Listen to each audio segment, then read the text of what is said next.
जय श्री राम। सभी राम जी के भक्तों, प्रेमियों, आज हम रामचरितमानस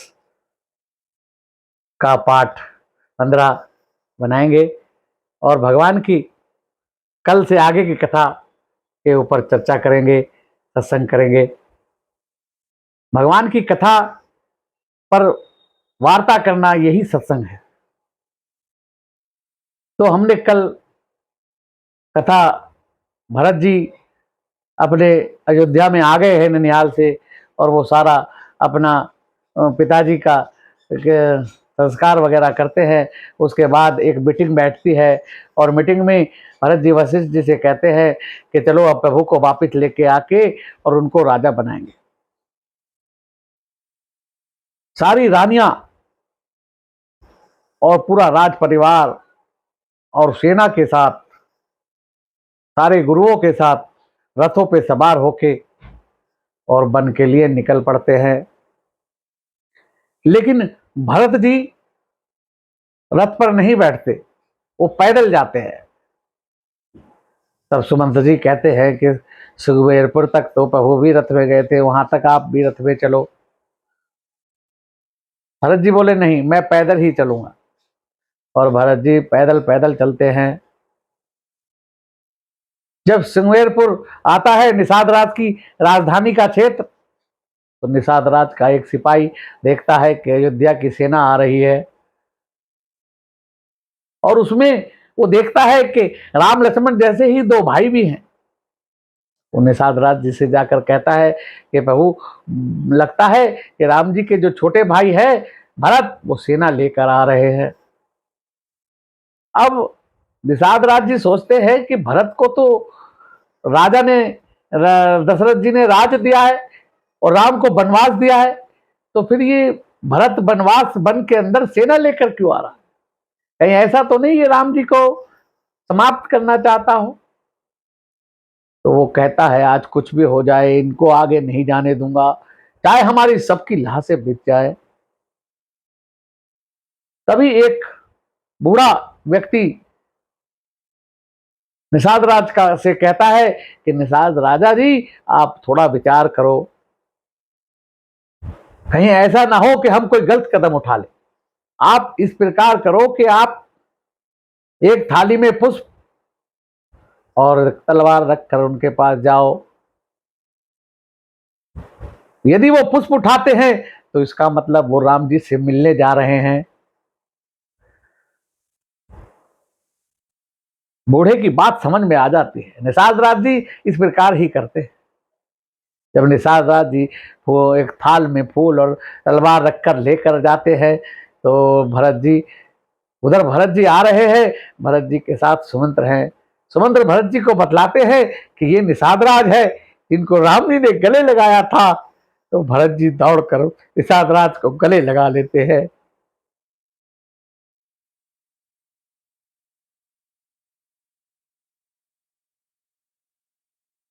तब सुमंत्र जी कहते हैं कि भैया, ये निषाद राज ने राम जी की बड़ी सेवा की। अब निषाद राज जी समझ जाते हैं कि भरत तो राम के प्रेम में पागल हैं। निषाद राज जी व्यवस्था करते हैं और सारी सेना आगे को चल देती है, और सब के सब चित्रकूट में पहुंच जाते हैं, जहां प्रभु विश्राम, एक कुटिया में विश्राम करते हैं। वहां जाकर सारी सेना के साथ भरत जी, अयोध्या के सारे मंत्रीगण और सुमंत्र जी और ऋषि गुरु वशिष्ठ जी, और उधर से जाकर ठहर जाते हैं। उधर जनकपुर में समाचार पहुंचता है, तो अगले दिन जनक जी भी अपनी रानियों को लेकर वहां पर उपस्थित हो जाते हैं। अब सभा बैठती है, मंत्रणा होती है कि भाई क्या किया जाए, इस समस्या का क्या समाधान है। राम जी को बुलाया जाता है। राम जी कहते हैं कि गुरुजी, जो आप आज्ञा दो, मैं तो बालक हूं। मंत्रणा के बीच पहले गुरुजी राम जी को बतलाते हैं कि आपके पिताजी का स्वर्गवास हो गया। राम जी बहुत रोते हैं। और गंगा के तट पर जाकर पिताजी को तिलांजलि देते हैं, जल अर्पण करते हैं। उसके बाद फिर अगले दिन सभा बैठती है। गुरुजी कहते हैं भरत जी तुम बताओ, तुम क्या चाहते हो? भरत जी कहते हैं कि गुरुजी मैं तो ये चाहता हूं कि मैं वन चला जाऊं और प्रभु को आप ले जाकर राजा बना दो। गुरुजी कहते हैं ठीक है, मुझे भी ये बात समझ आती है, तुम और शत्रुघ्न दोनों वन चले जाओ और राम लक्ष्मण को वापस ले जाते हैं। भरत जी कहते हैं लेकिन गुरुजी मैं 14 वर्ष के लिए नहीं जाऊंगा, मैं हमेशा के लिए वन में ही रहूंगा, क्योंकि कहीं मेरी मां की मति फिर पलट गई तो क्या होगा। अब फिर मंत्रणा बैठती है तो राम जी कहते हैं कि देखो मुझे पिता का आज्ञा है और पिता की आज्ञा ना मानना शास्त्र विरुद्ध है, इसलिए मैं नहीं जा सकता। भरत जी कहते हैं प्रभु मैं तो आपका दास हूं, मेरे राज से क्या काम, हम आपका यहीं पर राज तिलक कर देते हैं, हम सारी सामग्री साथ लाए हैं। उधर जब राम जी को पता चलता है कि सारी माताएं भी साथ आई हैं तो राम जी माताओं से भेंट करने के लिए जाते हैं और सबसे पहले जाकर केकई को मिलते हैं। केकई माता के पैर छूते हैं। केकई माता कहती हैं, राम जी पूछते हैं माता कैसी हो? कहती हैं बेटा मैं ठीक हूं, बस भरत मुझे अब मां नहीं कहता, ये सारा खेला तो बचपन का है। केकई माता का इसमें कोई दोष ही नहीं है, क्योंकि राम जी को जितना केकई प्यार करती थी कोई नहीं कर सकता। अगर केकई ना होती तो भगवान राम मर्यादा पुरुषोत्तम राम ना होते। बचपन की एक घटना संत लोग बतलाते हैं, एक बार खेलते खेलते राम जी केकई के भवन में आ गए और उन्होंने केकई माता की आंखों पे हाथ रख लिए। कहने लगे मां बता कौन है कौन है? मां कहने लगी भरत। नहीं मां। शत्रुघ्न। नहीं मां। मां तुम हार गई, मैं जीत गया, अब बोलो जो मैं मांगूंगा दोगी? बोले हाँ बेटा, तू जो मांगेगा मैं दूंगी, मैं राम हूं मां। राम जी हाथ हटाते हैं। माता केकई कहती है बोल क्या मांगता है? तब राम जी कहते हैं मां जब मेरे लिए राज तिलक की व्यवस्था हो तो मुझे वन चाहिए, वन का राज, मुझे वन जाना है, मैं इस धरती पे वन में जाने के लिए ही आया हूं, अगर मैं वन नहीं गया तो मेरा इस धरती पे आने का काम पूरा नहीं होगा। कितने ऋषि मुनियों को मैंने दर्शन देने हैं, कितनों को मैंने उद्धार करना है, और ये वन के बिना नहीं होगा, अयोध्या में रह के नहीं होगा। तो माता कहती है कोई बात नहीं राम, तेरे लिए मैं सर्वस्व त्यागने के लिए तैयार हूं, मुझे यदि अपना जीवन भी अर्पण दान दाव पर लगाना पड़े तो मैं लगा दूंगी, तो निश्चिंत रहे। और वही केकई ने किया, उसने अपना सुहाग भी राम के लिए बलिदान कर दिया। केकई माता को कोई बुराई ना करे, केकई माता को बुरा कहना मतलब भगवान की अवज्ञा करना है। केकई माता राम से कहती हैं कि बाकी तो सब ठीक है लेकिन भरत अब मुझे मां नहीं कहता। राम जी कहते हैं कोई बात नहीं, मैं भरत को बात करता हूं, मैं भरत को समझाता हूं मां। उसके बाद राम जी कौशल्या और सुमित्रा से मिलते हैं। उधर दशरथ जनक जी आ जाते हैं तो राम जी जनक जी से भी मिलते हैं, जनक जी जानकी से मिलते हैं। और जब जनक जी जानकी जी से मिलते हैं तो कहते हैं पुत्री आज तूने दोनों कुलों को पवित्र किया है, तूने आज मेरा नाम रोशन किया है कि पति के साथ बन आ गई और पति की सेवा में लगी है।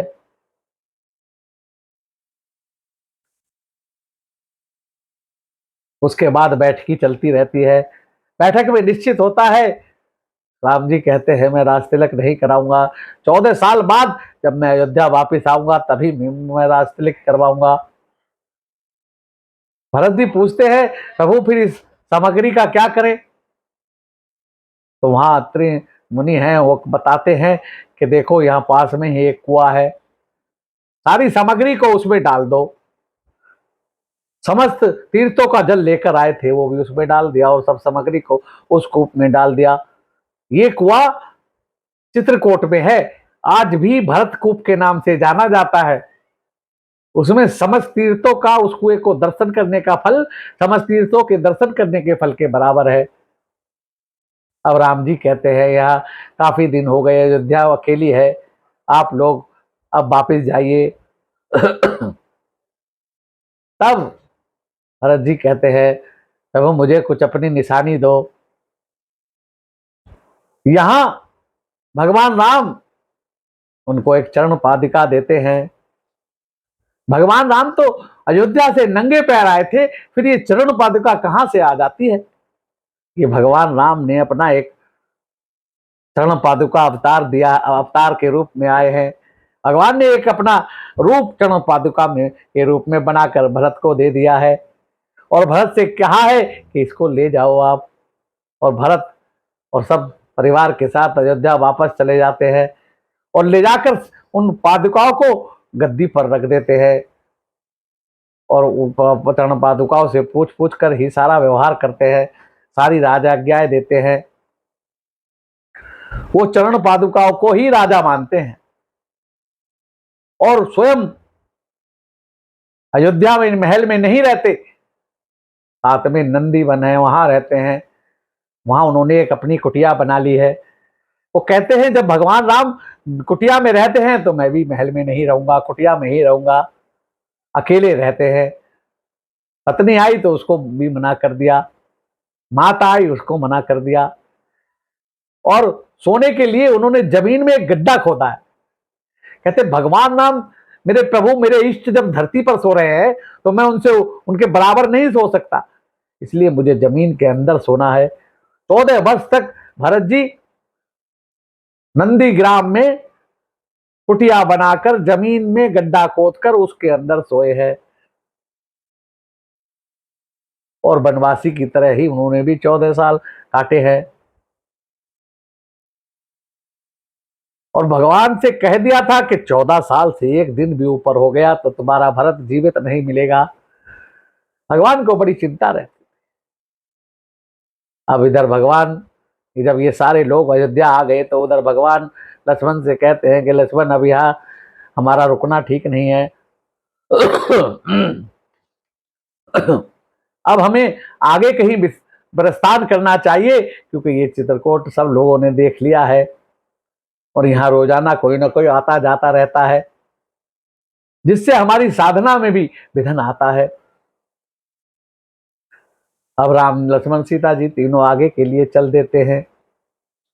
आगे ऋषियों से मिलते मिलाते और वाल्मीकि मुनि के आश्रम में पहुंचते हैं। वाल्मीकि जी बड़ा आदर देख के बैठाते हैं और बात होती है। वाल्मीकि जी कहते हैं कि प्रभु मैं आपको जानता हूं। लक्ष्मण जी कहते हैं आप जानते हैं? कि हाँ। कि कैसे जानते हैं? कि जिसको प्रभु जनाना चाहते हैं वही जान पाता है। प्रभु ने मुझे जनाया है इसलिए मैं जानता हूं कि ये कौन है। अब वाल्मीकि जी से भगवान पूछते हैं कि वाल्मीकि जी हमें कोई ऐसा स्थान बताइए जहां पर हम आराम से निवास कर सकें, जहां किसी को कोई प्रॉब्लम ना हो, जहां किसी को कोई हमसे दिक्कत ना हो, परेशानी ना हो, हम जहां भी रहें। एक भगवान एक आदर्श स्थापित करते हैं कि कोई भी मनुष्य जहां भी रहे उससे किसी आजू बाजू वाले को दुख ना हो, परेशानी ना हो, हमारी वजह से कोई परेशान ना हो। हमें सबका ख्याल रखना है क्योंकि ये राम का यही आदर्श है। तब वाल्मीकि जी कहते हैं भगवान प्रभु आप तो सब कहीं भी रह सकते हैं, आपके लिए कई स्थान हैं। आप मुनियों के हृदय में रहते हैं, आप भक्तों के हृदय में भी रहते हैं। फिर भी मैं, आप पूछते हैं तो मैं बताता हूँ। यहाँ पास में ही आगे पंचवटी स्थान है, वहां आप विश्राम कीजिए। और भगवान भगवान आगे के लिए प्रस्थान करते हैं।